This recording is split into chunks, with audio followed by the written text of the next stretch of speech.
አሻም የምወዳችሁና የምትወዱኝ አሻም ቤተሰቦች እንዴት ናችሁ? ሰላማችሁን ያብዛላችሁ። የሚመስጡ ጉዳዮችን በስፖርት፣ በታሪክ፣ በማህበራዊ ጉዳይ፣ በኪነ ጥበብ ይዘንላችሁ መጥተናል። የትም እንዳትሄዱ። ገነነ ሊብሮ ነኝ በአሻም ቲቪ። አሻም የምወዳችሁና የምትወዱኝ አሻም ቤተሰቦች እንዴት ናችሁ? ሰላም ናችሁ? ሳምንቱ እንዴት አለፈ? ያው እንግዲህ በቀጠሮ ሰዓት እዚህ ከች ብለናል። ዛሬ ስለምን እናወራ መሰላችሁ? ስለ አዲስ አበባ ስቴዲየም እናወራ። አዲስ አበባ ስቴዲየም የስቴዲየሞች ሁሉ አባት ንጉስ፣ አዲስ አበባ ስቴዲየም ስንት ነገር። ስቴዲየም ብቻ እኮ አይደለም ባል ሁሉም ነገር ነው።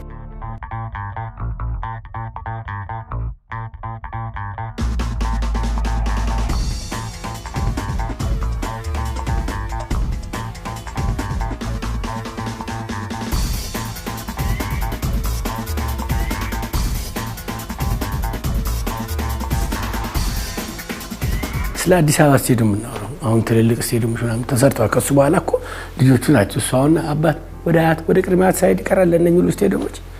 አሁን እኮ አዲስ አበባ ስቴዲየም ተሰርቶ የለ እንዴ? አዲሱ በጣም ትልቁ ዘመናዊ ስቴዲየም።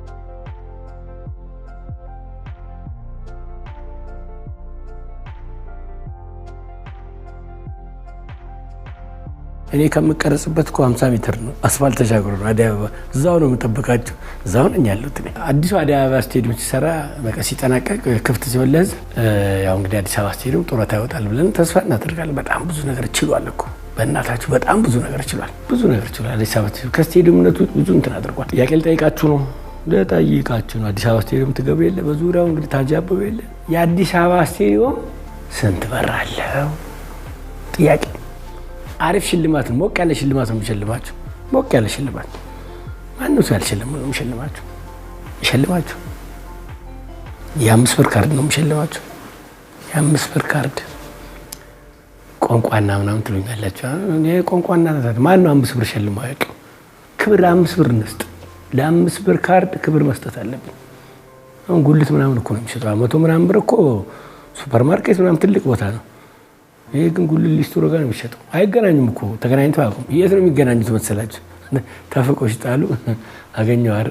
5 ብር ካርድ 100 ብርን አገኘው አይደል? እዛ እኛ ብርድ እየጠጣን እዚህ አንተ ዛብታም እንትን ገብተህ ተገናኘን አይደል? እና ተፍቀን ስንጣል ማን ከማን ያንሳል ብሏል 5 ብር። እዚህ 5 ብር ካርድ ሸልማችኋልና እንትን ታደርጋላችሁ። ግን ዲያስፖራውን ግን እንዴት ነው ካርዱ ምልክለት? ዲያስፖራው ካርድ አይለከም። ያው እንግዲህ ቤተሰብ እዚህ ያለ ወይ ወኪል ካለ የውክልና እንትን ይዞ መጥቶ የቤት ካርታም ይዞ ከመጣ ካርዱን እንሰጠዋለን። ምን ችግር የለም። እኛ ማንንም ካርድ አናስቀርም። እና ምን ለማለት ፈልጌ ነው፣ ስንት በር አለ አዲስ አበባ ስቴዲየም?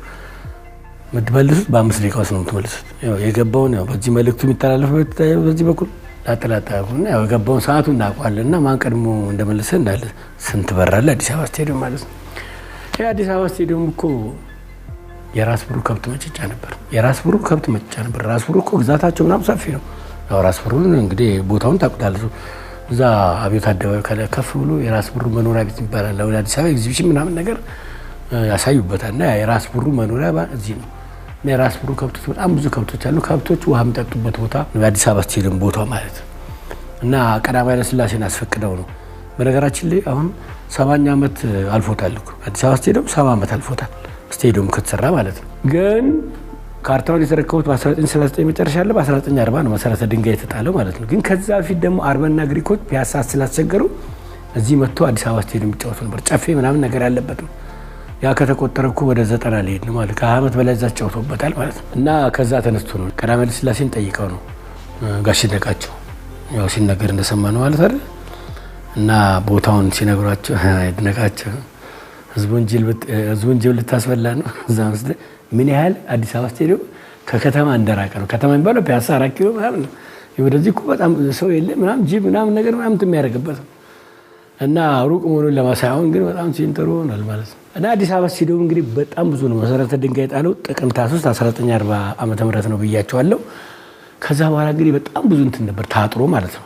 ታጥሮ እንግዲህ በጣም ብዙ ነገር ሆኗል ማለት አዲስ አበባ ስቴዲየም ቄራ ነበር። የተገደሉ ውሻ ከተማ ማቃጠያ ነበረ። ገበያ ቦታ ነበረ። ከብት መሸጫ ነበረ። አሁን ሰንጋተራ የሚባለው ቦታ ታውቁት የለ? ሰንጋተራ እኮ ከአዲስ አበባ ስቴዲየም ከብት ተነስቶ ነው ወደዛ ሄደው እና ሰንጋተራ የሚባለው እኮ አዲስ አበባ ስቴዲየም ነበር። በኋላ በዛው እንትን ባይኖር ሰንጋተራ ተብሎ ይቀር ነበር። እና ብዙ ነገሩ ነው እንግዲህ ከዛ በኋላ ብዙ ነገሩ ነው። ኢህአፓም እኮ መደበቂያውን እዛ አድርጎ ነበር። አዲስ አበባ ስቴዲየም እዛ ነበር የሚደበቀው። መጋቢቱ አሰሳ የሚባል በ1969 በቃ ከተማው ጭር ብሎ ሆነ አሰሳ አልነበረም። በጣም የሚፈልጉት እኮ አዲስ አበባ ስቴዲየም ነው የተደበቁት። እዛ ተደብቀው ነበር። ለነሱም መደበቂያ ነው። የታሳሱም ግርግር ጊዜ መንግስት ነው ግርግር አለግንም ታሳሰም ሲዛ ግርግር ጊዜ እኮ ሲጣበሱ እኮ ክብር ዘበኛ እኮ በኋላ ሲሸሹ እዛ ተደብቀዋል በብዛት። እንደገና እነሱ ነው የታዙም እዛ ታስረዋል። እስር ቤትም ምንም ተደርጎ ነበር። እና አዲስ አበባ ስቴዲየም በቃ ብዙ ነገር ነበረው ማለት ነው።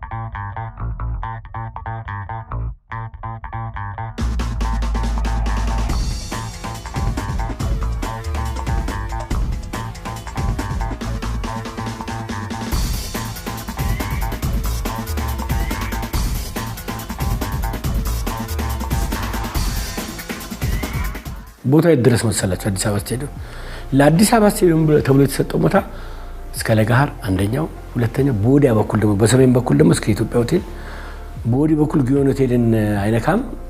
በዛ በኩል ደግሞ እስከ መድፈኛ ሜዳ ድረስ መድፈኛ ግቢ የሚባለው አሁን ሳን ጆሴፍ ትምህርት ቤት የተሰራበት ማለት የነጮች ሜዳ እኮ ነው። ጣሊያን በነበረው ጊዜ አሁን የምታዩት መንገድ አለ አይደል? በዛ በኩል ወደ ጎተራ የሚወስደው ያኮ መንገድ አልነበረም። ያኮ ሜዳ ነበር። መሄጃው በዛ በኩል በለጋሃር አድርጎ በመሻለካ አድርጎ ነው ሜዳው አውቶቡስም ማለት ነው እንጂ በዚህ በኩል እኮ መንገድ አልነበረም። ሜዳ ነበር። 6 ሜዳዎች ነበሩ። 4ቱ ትልልቅ ሜዳዎች ነበሩ። ግን የነሱ ሁሉ ሜዳ አባት የአዲስ አበባ ስቴዲየም ነበር። በኋላ እኮ ነው ቦታውን እየተቸበቸበ በወዲህ በኩል ለብሔራዊ ሎተሪ ተሽጦ ነበር ኪራይ። በሰሜን በኩል ያው እሱ ተቸብችቦ እንትን አደረገ። እዛው ቀይ መስቀልም እንትን አለ። ከአዲስ አበባ ስቴዲየም ጎን አጂፕ ነበር። አሁን ማዲያው ምን እንደሆነ አላውቅም። ብቻ ሳልፋ ያለው ግን ትዝ አይለኝም። እሱ ራሱ ለ30 ዓመት ኪራይ ነበር አዲስ አበባ ስቴዲየም ያከራየው ማለት ነው። ኪራዩን ጨርሶ ምን እንደሆነ አላውቅም። አሁን ግን ፊፋም ከልክሎ ነበር እኮ በ100 ሜትር ከስቴዲየም በ100 ሜትር ርቀት ነው ማዲያ መኖር ያለበት። ይሄ እኮ ጎኑ ነው አጠገቡ ነው። ይሄ አይንና አፍንጫ ማለት እኮ ነው። አንዳንዴ ጎል ገብቶ ምናምን ሰዓት ምናምን ችቦ ሲያቀጣጥሉ እኮ ማዲያ እኮ እዛ አለ እና ጥንቃቄ ይደረግ ለማለት ነው። እና ሰፊ ነበረ ግዛቱ የአዲስ አበባ ስቴዲየም ማለት ነው። እና በወዲህ በኩል ደግሞ በደቡብ በኩል ደግሞ የመድፈኛ ሜዳ ድረስ እዛ ድረስ ነበር። መድፈኛ ሜዳ የሚባለው የመጀመሪያው ሜዳ ነው። ያው ጣሊያኖችም መድፈኛ ሜዳ ብለው ነበር የሚጠቀሙት። አሁን ሳን ጆሴፍ ትምህርት ቤት ያለበት ትምህርት ቤቱ 1952 ነው የተሰራው። ግን እሱ ያለበት ቦታ ሜዳው ነበረ ማለት ነው። አነሰችና አዲስ አበባ ስቴዲየም በቃ ዙሪያ አነሰችና ቦታ እንትን ብላ ያቻውን ስቴዲየም ብቻ ቀርታለች ማለት ነው። 1940 ዓመተ ምህረት እንግዲህ አጥሩ ሲታጠር በነገራችን ላይ ጭቅጭቅ ነበር በክለቦችና በማስታወቂያ ሚኒስቴር መካከል በጣም ትልቅ ጭቅጭቅ ነበር። በነገራችን ያኔ ውድድሩን የሚመራው የኢትዮጵያ እግር ኳስ ፌዴሬሽን መስሏቸው ነው። እኔ አንዳንዴ የኢትዮጵያ እግር ኳስ ፌዴሬሽን 1936 ተመሰረተ ሲል እንዴ እኮ ትክክል አይደለም። 1936 እኮ የኢትዮጵያ እግር ኳስ ፌዴሬሽን አልተመሰረተም። የማስታወቂያ ሚኒስቴር ነው ውድድሩን የሚመራው ማለት ነው። ንብረትነቱ የማስታወቂያ ሚኒስቴር ነው። የማስታወቂያ ሚኒስቴር የጋዜጣና የፕሮፓጋንዳ የጋዜጣና የእግር ኳስ ክፍል ነው። ማስታወቂያ ሚኒስቴር እኮ ነው ውድድሩን የሚያወዳድረው ማለት ነው እንጂ የኢትዮጵያ እግር ኳስ ፌዴሬሽን እንኳን እግር ኳስ ፌዴሬሽን የተመሰረተው 1941 ነው። ታህሳስ 12 1941 ዓ.ም ነው ክለቦች ፌዴሬሽኑን ያቋቋሙት ማለት ነው። ከዛ በፊት ግን ውድድሩን የሚመራው ማስታወቂያ ሚኒስቴር ነው። አቶ መሸሻ ወልዴ ይባላሉ ፕሬዚዳንቱ የኢትዮጵያ እግር ኳስ ፌዴሬሽን ያኔ። እሳቸው ማስታወቂያ ሚኒስቴር ሰራተኛ ናቸው። አቶ አምደ ሚካኤል ደሳለኝ ይባላሉ ጸሐፊው የእግር ኳስ ፌዴሬሽን። እሳቸው ማስታወቂያ ሚኒስቴር ሰራተኛ ነው። ቢሮ ምናምን ሰጥቷቸው ለፌዴሬሽኑ አቶ ይድነቃቸው ጠይቆ በእኛ ስትሆናላችሁ ተብሎ ነው።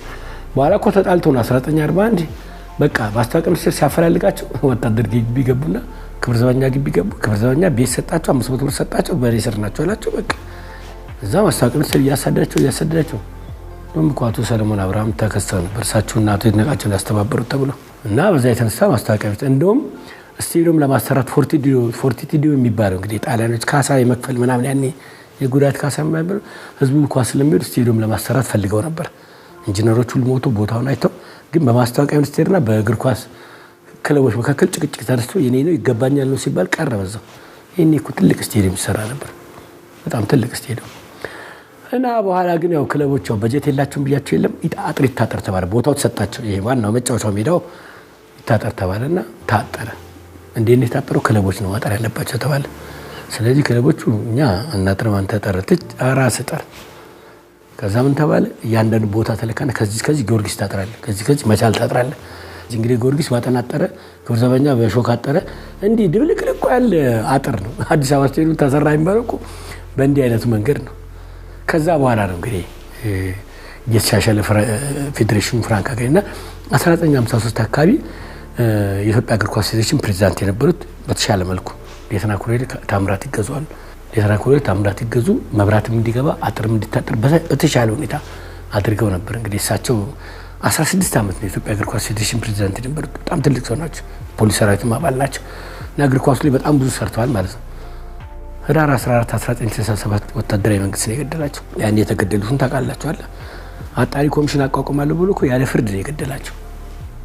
አጣሪ ኮሚሽን አቋቁማለሁ አልገላቸውም። አባቴ ሞት አንዱ አልገለም እመኑኝ ነኝ ብሎ በዛ የተነሳ ነው እንግዲህ ያው ተገደሉ። እሳቸው እንግዲህ እዛው ተገደሉ ማለት ነውና እሳቸውን በዚህ እናስታውስ ብዬ ነው። እና እሳቸው ነበሩ ማብራትም ለማስገባት ከአቶ ሴፉ ማተመ ስላሴ ጋር ተነጋግረው በጣም ብዙ ጭቅጭቅ ነው ነበር። አልደረሰም እኮ 3ኛ አፍሪካ ዋንጫ እኮ ያለ ፓውዛ የተጫወተ ስቴዲየም ደፋር። እኛም እኮ ዋንጫ አጥተን ነበር። ታዲያስ ፌዴሬሽኑ እኮ ገንዘብ የለውም። ስለዚህ እንደ ማጥራት አይቻልም። ገቢም የለውማ። እንደውም እኮ አቶ ይድነቃቸው ተሰማ እኮ ስራቸውን አቁመው የስፖርት ስራ ላይ እንዲሰሩ ተብሎ ከሜዳ ከሚገኘው ገቢ 10% እንዲወስዱ ተወስኖላቸው ነበር። ከፍሎ የሚገባ ሰው የለም። ከፍሎ የሚገባ ሰው ስለሌለ በቃ እሳቸውም ስራ ሌላ ቦታ ስራ እየሰሩ ከዛ በኋላ ስፖርቱን በትርፍ ጊዜያቸው ማገልገል ጀመሩ። እንደዛ አመሩ። ሰፊ ጊዜ ነው የሚሰጡት ማለት ነው። እና ፌዴሬሽኑ ገንዘብ የለም፣ ሰው አይገባም ማለት ነው። ለመጀመሪያ 1936 ኢትዮጵያ ሻምፒዮና ሲደረግ ቀዳማዊ ኃይለ ሥላሴ ስቴዲየም ሲመጡ ከፍለው ነው የገቡት 1 ብር። ስፖርቱ በገቢ እንዲተዳደር በሚል ነው። ሌላው ግን በነፃ ነው የገባው። ሚኒስትሮቻቸው ከፈሉ። ከዛ በኋላ እሳቸውም በእርግጥ አልመጡም ማለት ነው። እና ብር ስለሌለው ክለቦች ይጠሩ ተባለ። ከዚህ እስከዚህ ጊዮርጊስ፣ ከዚህ እስከዚህ መቻል፣ ከዚህ እስከዚህ ክብር ዘበኛ፣ ከዚህ እስከዚህ ካዴት እንደዚህ ተብሎ ነው 1940 ላይ አጥር ታጠረ ማለት ነው። የሾክ አጥር፣ የአጠና አጥር፣ ግራር አጥር፣ የምናምን አጥር በቃ ተብሎ በቃ የባህር ዛፍ አጥር ተብሎ በዛ እኮ ነው ስቴዲየም አዲስ አበባ ስቴዲየም ተሰራ። እንትኑ እኮ የለም በነገራችን ላይ እስካሁን ድረስ እየተሰራ እኮ ነው። እስካሁን ድረስ አዲስ አበባ ስቴዲየም አላለቀም። ይኸው አሁን ገና ወንበር ገባ። ባለፈው እንትን ተደረገ አጥር ነበረ። በጣም ብዙ ነገር ነበረ አዲስ አበባ ስቴዲየም ማለት ነውና በዛ መንገድ ነው ስቴዲየሙ የነበረው ማለት ነውና 1953 ዓመት በዘመናዊ መንገድ ይሰራ ተብሎ ሌተና ኮሎኔል ታምራት ይገዙ በጣም ጎበዝ ትልቅ ሰው ናቸው። 3ኛ አፍሪካ ዋንጫ እኮ ስናገኝ እሳቸው ነበሩ ፕሬዝዳንት። በታሪክ ብቸኛው እሳቸው ናቸው አፍሪካ ዋንጫ ያገኙ ፕሬዝዳንት ማለት ነው። ምን ያደርጋል ደርግ ህዳር 14 ቀን 1967 ዓመተ ምህረት ገደላቸው። የቀዳማዊ ኃይለ ሥላሴ ሚኒስትሮች የተገደሉት የዛን ቀን አለ። በቃ የዛን ቀን ነው የተገደሉት። ያውም የኢትዮጵያ እግር ኳስ ፌዴሬሽን እኮ ስራ ላይ እያሉ ነው ጠቅላላ ጉባኤ ላይ የሚያቀርቡት ነገር ይዘው ያው ተጠሩ፣ ያው ተገደሉ ማለት ነው። በዛን ጊዜ እንግዲህ ያው ብዙ እኮ ያለምንም ደም ኢትዮጵያ ትቅደም ብሎ ደም አያፈስም ተብሎ ደርግ ተናግሮ ነበር። ከፍጹም በፍርድ ቤት ነው እንትን ማድረግ። አንድ ሰው አልነካም፣ አባቴ ሞት አንድ ሰው አልነካም ብሎ አጣሪ ኮሚሽን አለ። በዛ መንገድ ነው ሰራው ብሎ ያው ሳይታሰሩ ግደል ያደረጋቸው እና ከስፖርት መሪዎች በጣም የሚታወቁት እሳቸው ናቸው ማለት ነው። እሳቸው እንግዲህ በዘመናዊ መልክ ሊያደርጉት ነበርና ያው 3ኛው አፍሪካ ዋንጫ እሳቸው ነበሩ እንግዲህ ብዙ አስተባብረው ያሳጠሩት አጥሩ ማለት ነውና ይሄ አጥር ነው እንግዲህ 3ኛው አፍሪካ ዋንጫ ላይ በእንጨት ነው የታጠረው። በወዲ በኩል ደግሞ በድንጋይ ነገር አለ። አሁን ትሪቡን የሚባለው ወደ ላይ ነው አይደል ዋንጫ የሚሰጠው። አሁን ቴክኒክ ኮሚቴ ምናምን አካባቢ የሚቀመጡበት ቦታ ነበር የመጨረሻው ጣራው። ቀዳማዊ ኃይለ ሥላሴም እዛ ተቀምጦ ምናልባት በምስል ታያላችሁ። ወደ ላይ ከፍ ያለው ነገር አልነበረም ማለት ነው። ከዛ በኋላ ነው የተሰራው። ሶልቦኔ ይባላል የሰራው ሶልቦኔ። ያዙልኝ ስሙ ብቻ ያዙልኝ ስሙ። ምናልባት ስገቡ አዲስ አበባ ስቴዲየም ስገባው በግራ በኩል ስገቡ በትሪቡን ስገቡ በግራ በኩል ይሄን ስታዲየም የቀረጸው ሶልቦኔ ነው። እስራኤል ላይ ነው።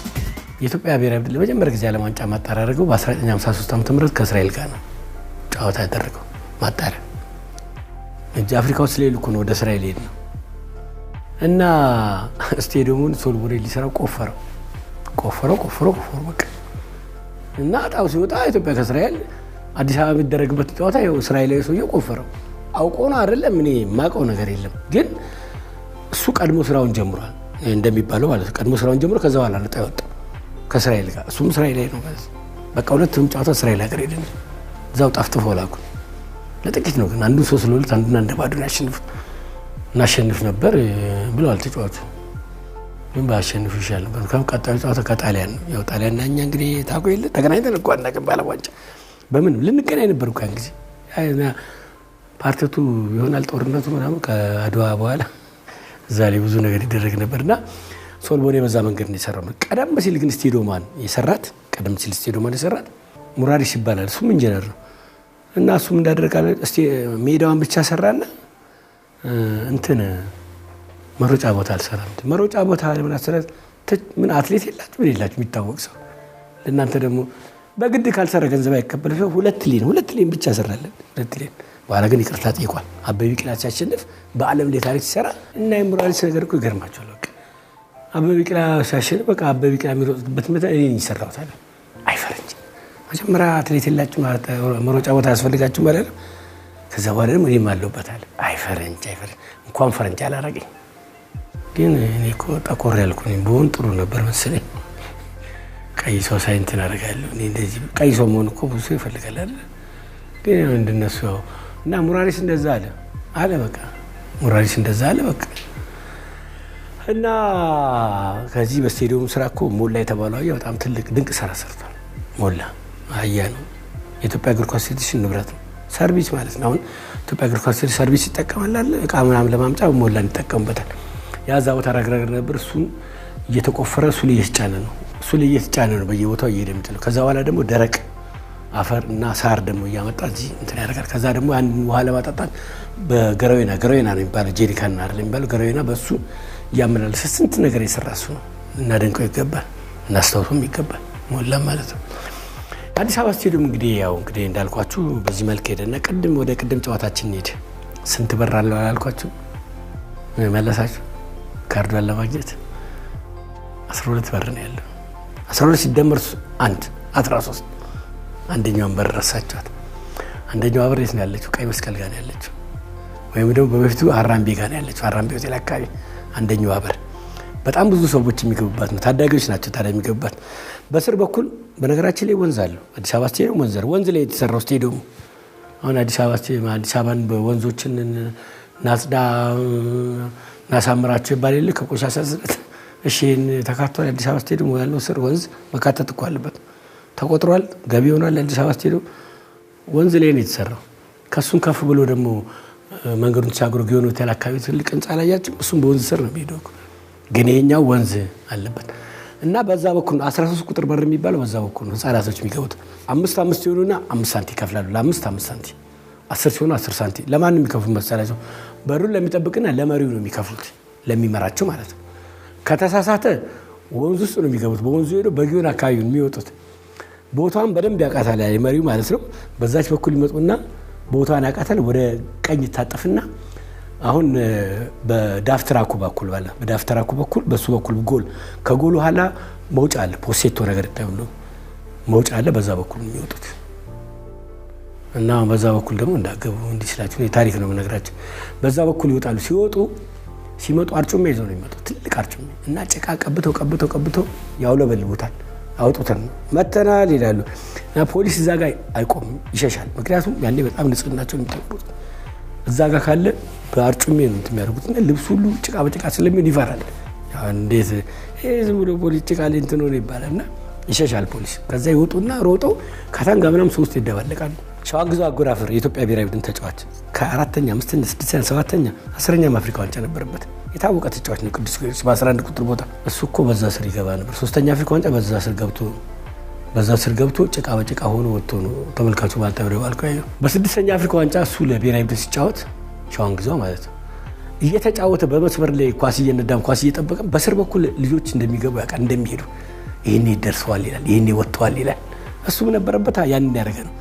ብቸኛው ሰው የብሔራዊ ቡድን እንዳንድ ሌላ ሰው አለ። ነፍሱን ይማረው ስዩም አባተ እንዴ ሲያጫወተኝ አባቱ ፍራንክ ሰጥቶት ስቴዲየም የሚገባ ፓስቲ በላና በዛ ስር ገባና በቃ እንትን አሉ። በቃ ብቅ አሉ። ጭቃ በጭቃው ነው እና ሮጦ በቃ ተመልካቹ ማለት ተደበቀ። ማን ጎን ቢሆን ጥሩ ነው? አባቱ ጎን ማናት ገንዘብ ሰጥቼ ነው ሲያገባ አንቆ ይዞት ቤት ሄደ። ራሱ ስዩም ነው ነገር ነፍሱን ይማረውና እና እንግዲህ ምናልባት ያቺን በዛ ስር የገባችሁ እና ላስታውሳችሁ ብዬ ነው። 13 ቁጥር በር እሷ ነች። 12 ቁጥር በር ነው ያለው። 13 ቁጥር በር ደግሞ እሷ ነች። አዲስ አበባ ስቴዲየም እንግዲህ የተለያዩ ቦታዎች አሉ። እንግዲህ በተለምዶ እኮ እንደ ማህበርም እኮ አላቸው ካታንጋ ማህበር የምናምን ድሮ አሁን እንዴት እንደሆነ እንዳላቅ ማህበርተኞች አለ። በቃ ይበላሉ ይጠጣሉ በደንብ ያለው ማህበርተኞች እዛ ጋር የሚገቡ ማለት ነው። ካታንጋ የተባለው ዋናው እንግዲህ ትልቁ ስፍራ ካታንጋ ነው። ይህ ስያሜ የመጣው ኮንጎ ዘምተው የነበሩ ወታደሮች ካታንጋ የምትባለው ግዛት አለች ተገንጥላ ነበር። ሙሴ ቾምቤ ይባላል። በቃ እኔ ክዶታል እኮ ዋናውን ሀገሪቱን ጠቅላይ ሚኒስትር በጣም ክዶታል። ፓትሪስ ሉሙምባ እሱን ክዶት ነው በቃ ይገነጠላል ተገነጠለ በቃ በዛ እና የኮንጎ ሰላም ማስከበር ገብተኛ ወታደሮች በቃ እዛ ካታንጋ እኮ በደንብ ኢትዮጵያ ወታደር ቀልድ አያውቅም። እና ከዛ የመጡ ወታደሮች የሚገቡበት ቦታ እዚህ ካታንጋ ነበር። እና ሰዎች በንግግር ሌላ ነበር ስሙ የካታንጋ ወታደሮች የሚገቡበት ቦታ ከካታንጋ የመጡ ወታደሮች የሚገቡበት ቦታ ሰው መቀጣጠር ጀመረ። እንዲህ ማለት ጀመረ እዛ ካታንጋ ወታደሮች የሚገቡበት ቦታ ካታንጋ ያው ከኮንጎ ነው ረብሻውን የሚይዘው የመጣው ማለት ነው። እና በዚህ የተነሳ ካታንጋ ስያሜውን አግኝቷል ማለት ነው። በወሬ በኩል ያለው ምስማር ተራ ነው የሚባለው። ምስማር ተራ በኋላ ነው ሄልሜት ሰፈር ነበር የሚባለው። ወታደሮች ነው የሚገቡት ቅናሽ ነው ቦታው። አብዛኛው የጦር ሰራዊት ወታደሮች ነው የሚገቡት። ሄልሜት ሰፈር ይባላል። ሄልሜት አድርገው ነው የሚመጡት። ሄልሜቱ ብዙ ነገር አለ። አንደኛ ዳኛ ይፈነክቱበታል፣ ጠብ ሲመጣ ሙሉ ይደባደቡበታል። ሁለተኛ ይመክቱበታል፣ ሶስተኛ ይቀመጡበታል፣ አራተኛ ምግብ ይዘው ይመጡበታል፣ አምስተኛ ጠበል ጠጡ የምድር ጠዋይ መቻል ይባላል። እንግዲህ ከውቅያኖስ ጠጅ ቤት የሚያመጡት ነገር ነበር። አሴት ትንሽ ሲቀመጡ ይባላል የመቻል ጠበል ነው ይባልና ያኔ ያው እዛ አካባቢ እንደሚታወቀው እኮ ለመኛታ ይናዳል ገደሉ ምናምን ጦር ሰራዊት እኮ ደጋፊ በጣም የታወቀ ነበር። እንዴት መሰላችሁ የመቻል ቡድን ነው እንግዲህ ወደ በኋላ ምድር ጦር ምናምን ያለ ውጭ ያለ ሶስት ለስንት እንደሆነ ያውቃል። ይናዳል ገደሉ ካለ ይናዳል ገደሉ ያሉ ከጨፈሩ እየተመሩ ነው ማለት ነው። ያው እንግዲህ ምስማር ተራ የሚባለው ሄልሜት ሰፈር ነው የሚባለው ማለት ነው። በሄልሜት ሰፈር ነው። ከሱ ቀጥሎ ደግሞ ነፍጠኛ ቦታ የሚባል ነበር። ነፍጥ ያዙ ሰዎች ይመጣሉ። ያን እንግዲህ ከጦርነቱ የመጣንበት ጊዜ ያለ ሰው አዲስ አበባ ኮስቴ ነፍጥ ይዛልና እየተቀላቀሉ ሰው ጋር ምን ነው ገላመጥከኝ ምናምን ነገር ሲባል ይፈራሉ። ስለዚህ ነፍጥ የያዘ ሰው ለብቻው ነፍጠኛ ሰፈር ተብሎ ያው እዛ ነፍጠኛ ሰፈር ተብሎ እንትን ያለ ማለት ነው። ከዛ በኋላ ደግሞ በወዲኛው በኩል ስንመጣ ያው በዚህኛው በኩል ስንመጣ ቴሴራ በር ነው የሚባለው። ተጫዋቾች በቴሴራ ነበር የሚገቡት አይከፍሉም። ስፖርተኛው ለክለባቸው ይላካል በቴሴራ ነው የሚገቡት። ስለዚህ ቴሴራ ያዙት ስፖርተኞች የሚገቡበት ሰፈር ማለት ነው። አሁን ዳፍተር አካባቢ የሚባለው ቴሴራ በር ነው የሚባለው ማለት ነው። ግን አንዳንድ ተጫዋቾች ይሸጡ ነበር። ከላይ ሆኖ ቁልቁል ለቁና ተጫዋች ነኝ ብሎ ይገባል። ትልልቅ ሰው ቦርጭ ያለው እኮ የተጫዋች አሁን ገንዘብ አገኘ እንጂ ድሮ ፍራንክ ፍለጋ እንደገና በዛ በኩል ጣል ያደርገውና ግን ከዛ ውጭ መውጣት አይችልም ማለት ነው። ቴሴራ በር ከዚህ በኋላ ፋሲካ በር የሚባል አለ በስም እንደምታውቁት ማለት ነው። የፋሲካ ቀን የሚገቡበት ቦታ እኮ አለ። ፋሲካ በር የሚባለው ፋሲካ ዳቢያ የሚባል የቅዱስ ጊዮርጊስ ደጋፊ አለ። እንዴት ግን ለሱ ተሰየመ? እንዴት ለሱ ይሰየምለታል? ምክንያት እኮ አለው። ፋሲካ ኮሜርስ አስተማሪ ነበር። እንደገባ ትምህርት ቤት መጀመሪያውን ሮብ ምናምን አጫጭር ቪ ነው የምደረገው። ሰኞ ሲሆን ጊዮርጊስ አሸንፎ ስለሚሆን ትልቅ ቪ ነው የሚያደርገው። ቅዱስ ጊዮርጊስን ቪ አርማ ያደርጋል። በጣም የታወቀ ቀንደኛ የጊዮርጊስ ደጋፊ ነው። እስቲ ያ ቦታ በሱ የተሰየመው ምንድነው? አንድ ቀን በታሪክ ተቀምጦ አቅም አንድ ቀን ተቀምጦ አቅም ቁጭ ብሎ አቅም እላይ አናቱ ላይ እንትን ያደርጋል። አይሰለፍም፣ ይገባል። ፋሲካ ያው ቆርጦ ነው እላይ ይገባል። ከዛ በኋላ በቃ እዛ በአናቱ ላይ በቃ ሲሽከረከር ነው የሚለው። በቃ ስንት ፖሊስ በካልቾ መጥቷል። እዛ ጥበቃል። ስንት ሰው ረግጧል። ስንት ሰው በቴስታ ሁሉ እዛ ብሎ በቃ ስሜታዊ ነው። በቃ ስሜቱ በቃ ኳስ ክሮስ ሲደረግ ቴስታ ምናምን ነገር ሹት ለመምታት ሰው ሲመዛ ጋር ሰዎች ይመታሉ። ፋሲካ ነው ምንም ማድረግ አይቻልም። ምንም በቃ እንደዚህ ነው ፋሲካ። አንድ ቀን ተቀምጧል። አንድ ቀን ቁጭ ብሎ አያውቅም። በቃ እዛ ጋር ወደዚህ ሲወጣበት ወደዚህ ሲወጣ ወደዛ ሲወጣበት ቴስታ ሲመታ በቃ ይቀብራል። ክሮስ ሲደረግ በቃ ሹት ለመምታት በቃ እዛ ያለው ሰው መጥረግ ነው። በቃ በርግጫ በምናምን በቃ ስሜቱ ከባድ ነው። በቃ ማንም ሰው ፋሲካ ረገጠ ፋሲካ ፖሊሶች ምናምን ሸሹታል እንጂ በቃ እንትን አድርጎ በቃ ስሜቱ በጣም ከባድ ነው። የሚያውን ነገር ተጫዋቾቹም ይሰሙታል። ሙሪኬታ ለእንትና ገብረመድህን በቃ ለእንትና አቀብሎ በቃ ወደ እንትና በቃ እንደዚህ በቃ እየተወራጨ በቃ አንድ ቀን ምን ነው መሰላችሁ 10ኛ አፍሪካ ዋንጫ ኢትዮጵያና ጊኒ ይጫወታሉ። ፋሲካ እንግዲህ እንደለመደው እንትን ያደርጋል እና ያው ተጫዋቾችን ሲያበቃ የሆነ እንቅስቃሴው ደስ አለው። 4 ለ6 አሉ 6 ሰጠው 6 ለ8 8 ሰጠው 7 ለ9 9 ሰጠው 9 መታ ሲል 9 መታ ጎል ገባ። የገባው እኮ ኢትዮጵያ ቡድን ላይ ነው። ሲያይ ኢትዮጵያ ቡድን ላይ ገባ። እሱ አክሽኑ ደስ ብሎት ሌላ ቀን መስሎት ሰው ጸጥ ብሎ ፋሲካ ዘይቷል። ባጎል ነው ፋሲካ ጨዋታው ደስ ብሎት ነው በቃ እንቅስቃሴው ባላት ቦታ እንትን አለች ገባ በቃ ሰው ሁሉ ጸጥ ብሎ ፋሲካ ጎል ብለሻል ለካ ኢትዮጵያ ላይ ገባ ሰው ሁሉ በቃ እና ያው የዛን ቀን ምንም አልመሰለም በቃ ኢትዮጵያ ላይ ጎል የገባው ሰው ሁሉ በጣም እንትን አለ በኋላ በጣም ይቅርታ ምናምን አለ ለካ ኢትዮጵያ ብር ደግሞ ሁለተኛው ጎል እኮ ነው የገባው 2-1 ኢትዮጵያ እና ፋሲካ እንደዚህ ነው ይሰሙታል ተጫዋቾችም ነው ሙሉ ጌታ ምናምን እንትላል እንትራስ ያው የውጭ አሰልጣኝ ከማን ውጭ አሰልጣኝ ነው የሚባለው ይሰሙታል ማን ነው በእንዲህ አይነት ነገር ፋሲካ በጣም ይታወቃል ማለት ነውና በቃ እሱ በሚለው መንገድ ከሄደ በቃ ለፋሲካ በጣም እንትን ያደርጋል ያ ሁሉ ሲሆን እኮ ክሮስ ሲደረግ ምናምን በቃ ዘሎ ይገባል ማለት ነውና ፋሲካ በር የተባለው በቃ በሱ ስም የተሰየመው እዛ ተቀምጦ ስለማያውቅ እዛ ቦታ ላይ ስለሚታወቅ ነው ፋሲካ ጋር እኮ እንሂድ እየተባለ ነው እሱ እንግዲህ ጓደኞቹ እኮ ትሪቡን ነው የሚገቡት ግን በቃ ከትምህርት ቤት ከዩኒቨርሲቲ ጀምሮ ምናምን ነገር እዛ ነበር የሚገባውና ፋሲካ በር በዛ የሚታወቅ ነው ማለት ነውና